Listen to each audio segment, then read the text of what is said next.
সবাইকে আসসালামু আলাইকুম। আজকে আসলে আমি একটা টপিক নিয়ে ভিডিও করতে বাধ্য হলাম। সেটা হচ্ছে রিসেন্টলি একটা বিষয় সবাই খুব সমালোচনা করছেন। সেটা হচ্ছে নতুন যে 20 টাকা নোটটা এসেছে, সেখানে আগে একটা মসজিদ ছিল, সেটা তুলে দেওয়া হয়েছে এবং সেখানে কান্তনজির মন্দির ছবি দেওয়া হয়েছে, কান্তনজির মন্দির যেটা দিনাজপুরে অবস্থিত। এবং আরেকটা যেটা পাশ সেটার মধ্যে দেওয়া হয়েছে বৌদ্ধবিহারের ছবি। তো মুসলিমদের খুব আপত্তি। তাদের কথা হচ্ছে মন্দিরের ছবি কেন দিল, মসজিদ তুলে অন্য কিছু দিত, মন্দিরের ছবি কেন দিল। আমার প্রশ্ন হচ্ছে, টাকার মধ্যে কোনো ধর্মীয় কিছুই রাখা উচিত না, মসজিদ, মন্দির, গির্জা। বিকজ বাংলাদেশের পার্সপেক্টিভে যদি বলি, কারণ কেন বলবো, প্রথমত হচ্ছে আপনার কথা হচ্ছে মন্দিরের ছবি রাখা যাবে না, কারণ এটা নিয়ে আপনি মসজিদে যাচ্ছেন। কিন্তু আমার প্রশ্ন হচ্ছে, মসজিদের ছবি সম্বলিত যে টাকাগুলো আছে সেগুলো নিয়ে তো আপনি টয়লেটেও যাচ্ছেন না? কোনো দিন যান না এটা তো বলতে পারবেন না, প্রতিদিনই যাচ্ছেন। তো কোনো কারণে আপনি হয়তো বলবেন যে এটা তো আমার পকেটে থাকে, কিন্তু আমার প্রশ্ন হচ্ছে, যদি এটা পকেটে থাকে, কোনো কারণে যদি অ্যাক্সিডেন্টলি সেই মসজিদ সম্বলিত টাকাটা আপনার টয়লেটে পড়ে যায়, গুনার বাগিদার হবেন নাকি সোয়াব কামাবেন? এই জন্য আমি বলবো যে মসজিদ যেহেতু আমাদের মুসলিম ধর্মে আমরা আল্লাহর ঘর হিসেবে বিবেচনা করি, সেটা একটা পবিত্র জিনিস, সেটা একটা পবিত্রতার মাপকাঠি বলা যায়। আমরা কেন এই জিনিসটাকে এই পর্যায়ে নিয়ে যাব? আমাদের ধর্মীয় একটা যে সম্মান, সেটা আমরা সব ধর্মের মধ্যেই বজায় রাখবো। এই জন্য আমি বললাম যে আপনারা নিজেরাই বলতেছেন মসজিদ আল্লাহর ঘর, অথচ সেই জিনিসটাকে আপনার টয়লেটে ইউজ করছেন। আরেকটা বিষয় বলি, আপনি যখন টাকাটা রাখছেন, আপনি কোথায় রাখতেছেন? পকেটে। পকেটটা কিন্তু ঠিক পায়ের কাছে।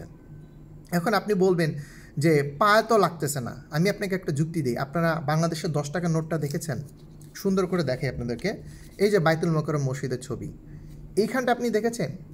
সুন্দর করে লিখা আল্লাহু আকবার। আজকে দেখবেন 10 টাকার নোট থাকলে এই আল্লাহু আকবার লিখাটা যদি আপনার পায়ের কাছে পড়ে বা যদি ওয়াশরুমে পড়ে যায়, আপনার কত বড় গুনাহ হবে আপনি কখনো চিন্তা করেছেন?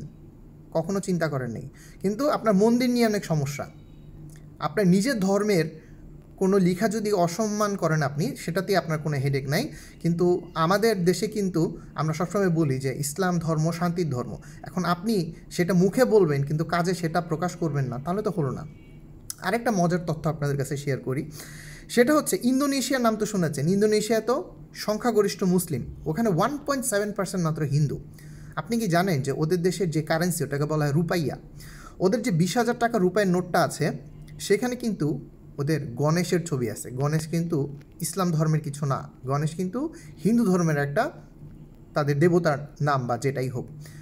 তো 1998 সালে কিন্তু তাদের রুপাইয়ের মধ্যে গণেশের ছবি আছে। আপনি গুগল করতে পারেন, গুগল করলে এখন সব কিছু জানা যায়। তখন কিন্তু কোনো হিন্দু বা মুসলিমরা এটা নিয়ে কোনো আপত্তি তুলে নেয় বা তারা কোনো কথা বলেনি। পরবর্তীতে 2008 সালে, অর্থাৎ প্রায় 10 বছর পরে, সেটাকে তুলে দেওয়া হলো। এবং তুলে দেওয়া হলো যে 1.7% যে হিন্দু আছে ইন্দোনেশিয়াতে, তাদের একটা রিকোয়েস্ট ভিত্তিতে সরকার সেটা তুলে দিল।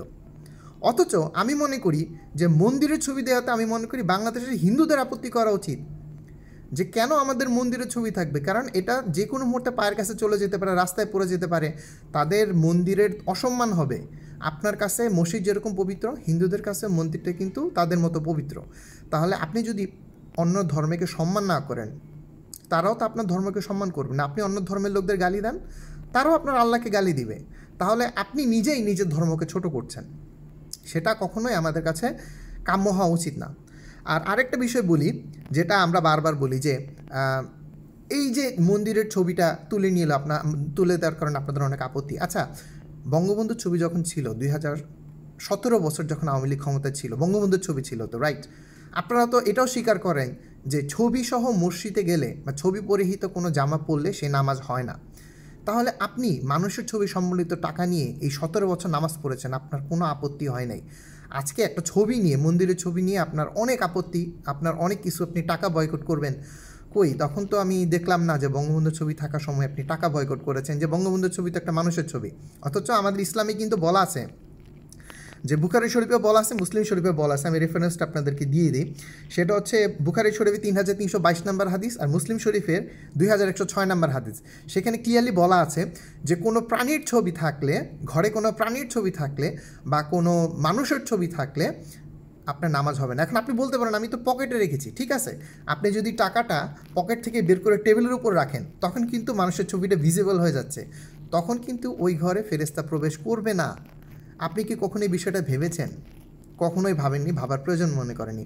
কারণ আমরা জাতি হিসেবে সবসময় একটু তেরা জাতি, সব কিছুর মধ্যে আমাদের সমস্যা, কিন্তু আসল যে জায়গাটা সেটা নিয়ে আমাদের কোনো হেডেক নেই। আপনি জুম্মার নামাজ সপ্তাহে একদিন পড়েন, কখনো পড়েনই না, কিন্তু এই টাকাতে মন্দির নিয়ে আপনার অনেক আপত্তি। আরেকটা বিষয় বলি, তাবুক যুদ্ধ থেকে ফেরার পরে রাসূল সাল্লাল্লাহু আলাইহি সাল্লাম এসে দেখলেন যে পর্দার একটা আমাদের আম্মাজান আয়েশা একটা পর্দা লাগিয়েছিলেন, ঘরের পর্দা, সেখানে প্রাণীর ছবি ছিল। রাসূল সেই পর্দাটা ছিঁড়ে ফেললেন। বুঝতে পারতেছেন যে কতটা বিষয়টা তীব্র সমালোচনাকর, যে কোনো প্রাণীর ছবি রাখাই যাবে না, অথচ আপনি মানুষের টাকা যখন মানুষের ছবি ছিল তখন কিন্তু আপনাকে কখনো প্রতিবাদ আপত্তি করতে দেখা যায়নি।